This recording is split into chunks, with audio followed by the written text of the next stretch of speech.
Our journey to this particular crossroads began more than 7 years ago. I was a newcomer to Uganda, but even though I hadn't been here long, I already had been introduced to your wonderful hospitality and to your great gift for storytelling.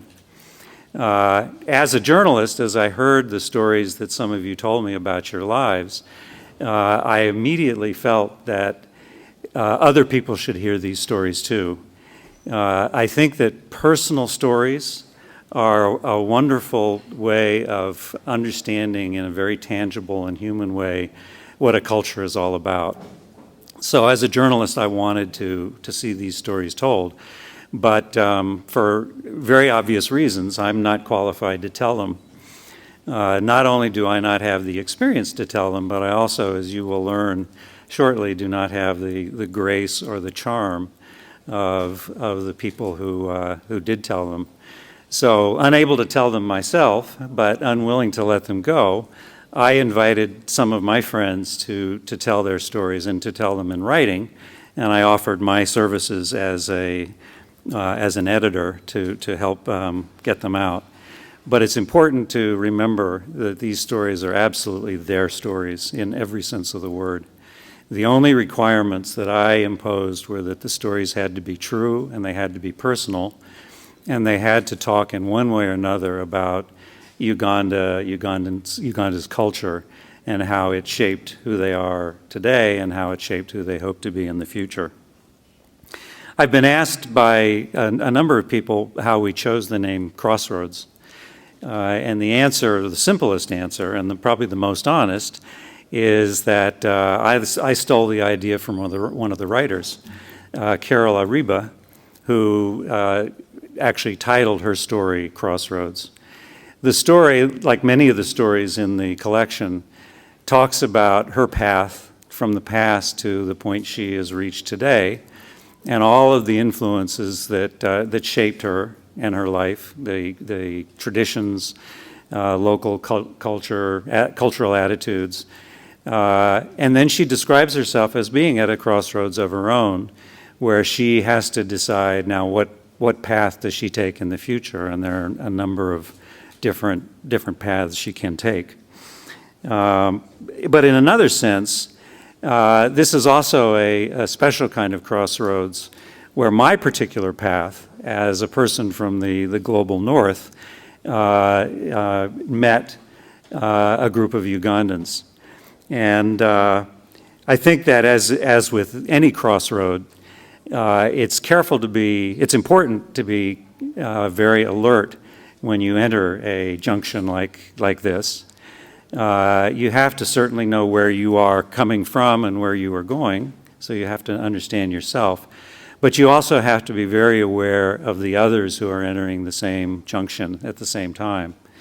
And you all have to have the goodwill to accommodate each other so everybody can get safely through the junction and take whichever path they choose to take into the future. I feel that the virtue of Crossroads is that these authors really do give ample reason for anyone else who comes to a junction like this to understand and respect the other people who are in the junction. And I hope that anybody from my society who reads this book will come away, as I have come away from Uganda, with a deep affection for this society and its people and its ways, and at the same time come away with I suddenly have musical accompaniment. I should maybe start dancing. I also, as a Mzungu, I'm not a very good dancer either, so I won't inflict that on you. But anyway, what I was trying to say is that whatever society you are from, I think you can't read these stories without really being inspired by the spirit of the writers. Finally, let me say, though, that my job is easy. As a journalist, I have spent much of my life telling other people's stories, but I've always kept my own life very safely private. My fears, my failures, my apprehensions, my uncertainties have all been very much kept to myself and hidden behind a veneer of being the tough journalist who knows everything. These writers were the exact opposite. They showed, I think, great courage to lay it on the line, to really talk about their personal lives, their doubts, their fears, in some cases, some of their bad experiences.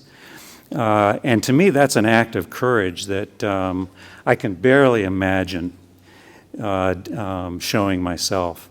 And for that, I applaud them and will be forever grateful to them.